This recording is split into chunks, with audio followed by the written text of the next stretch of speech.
Ilianza Juni 18, mwaka wa 2028. Siku ilianza kama kawaida nchini Kenya, lakini ghafla ikalipuka kwa sauti za kizazi kipya. Serikali ilikuwa imependekeza muswada mpya wa fedha. Muswada huu, walisema, ungewasaidia nchi, lakini kwa Wakenya wengi, ilihisi kama kofi usoni.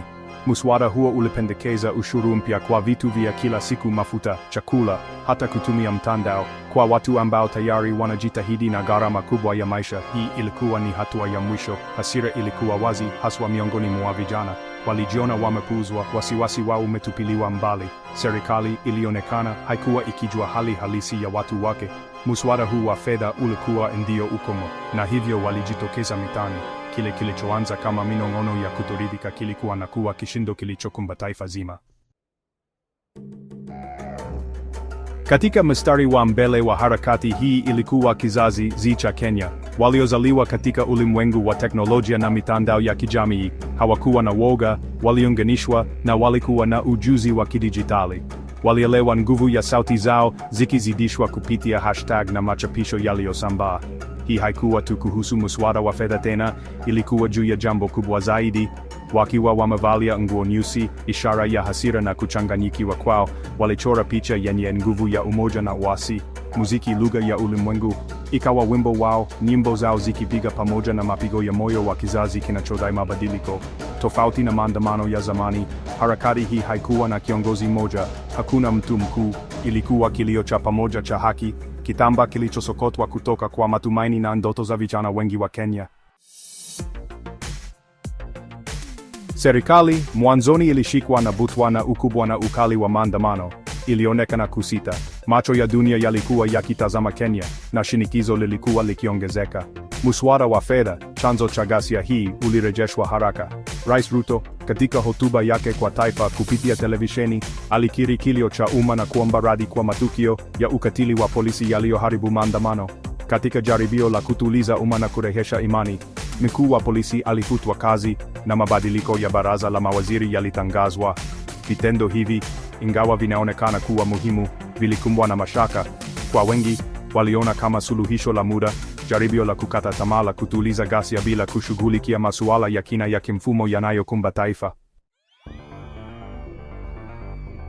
Teknolojia ilichukua jukumu ambalo halijawahi kushuhudiwa katika maandamano haya.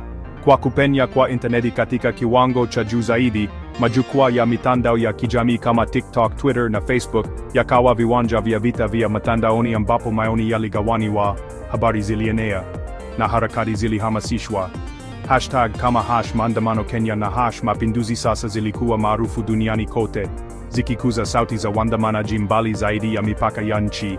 Programu za mawasiliano ya wakati halisi kama Zello ziliruhusu uratibu wa papo hapo, zikibadilisha simu za rununu kuwa zana za upinzani.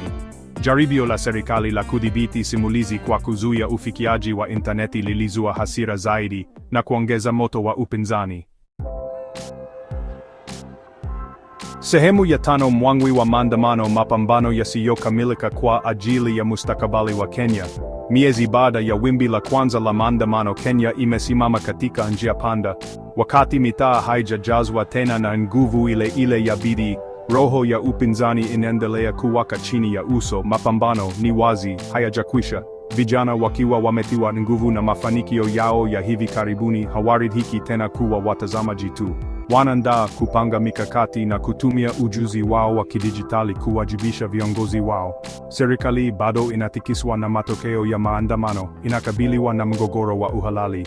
Njia ya mbele inahitaji zaidi ya mabadiliko ya juu tu. Inahitaji mabadiliko ya msingi katika utawala, ambayo inapeana kipaumbele uwazi, uwajibikaji na mazungumzo ya kweli na watu wake. Sehemu ya 6: bara kwenye ukingo, masomo kutoka kwa tetemeko la vijana la Kenya. Hadithi ya Kenya si ya kipekee. Kote barani Afrika, simulizi kama hiyo inajitokeza. Kizazi kipya chenye nguvu na kinachozidi kukata tamaa kinajitokeza, kikidai bora kutoka kwa viongozi wao. Wamechoka na ufisadi, ukosefu wa usawa na ukosefu wa fursa ambazo zimekumba mataifa yao kwa muda mrefu sana. Maandamano ya kizazi Z cha Kenya yanatumika kama ukumbusho mkali kwamba njia za zamani za kufanya mambo hazikubaliki tena.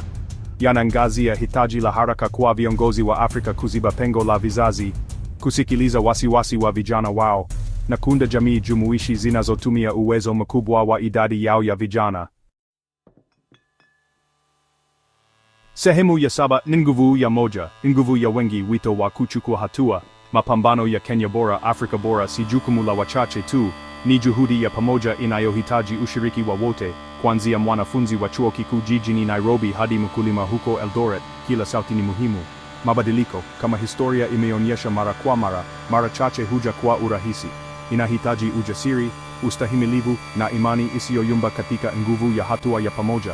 Kila Mkenya, bila kujali umri, kabila au hadhi ya kijamii, ana jukumu la kuchukua katika kuunda hatima ya taifa lao. Sehemu ya 8: zaidi ya kujenga mustakabali mzuri kwa Kenya. Maandamano, ingawa yalikuwa muhimu, yalikuwa mwanzo tu. Kazi halisi iko katika kutafsiri nguvu na shauku ya mitaani kuwa mabadiliko yanayoonekana. Hii inahitaji mbinu ya pande nyingi, ambayo inashughulikia sababu za msingi za kutoridhika. Kuwekeza katika elimu bora na kuunda fursa za ajira kwa vijana ni muhimu sana. Kukabiliana na ufisadi katika ngazi zote za serikali hakujadiliki. Kukuza mazingira ambapo uhuru wa kujieleza unaheshimiwa na upinzani haukabiliwi na ukatili ni muhimu. Sehemu ya 9: alfajiri mpya kwa Afrika. Kukumbatia uwezo wa vijana. Kenya, ikiwa na idadi yake ya vijana na yenye nguvu, ina uwezo wa kuwatia matumaini, si kwa Afrika tu bali kwa dunia nzima. Lakini kutambua uwezo huu kunahitaji mabadiliko ya misingi katika mawazo. Kutambua kwamba vijana si viongozi wa kesho tu, bali ni wabadilishaji wa leo. Kwa kuwekeza katika vijana wao, kwa kuunda mazingira wezeshi kwa ajili yao kustawi, Kenya inaweza kufungua mustakabali uliojaa ahadi na ustawi. Huu ndio changamoto na fursa iliyo mbele.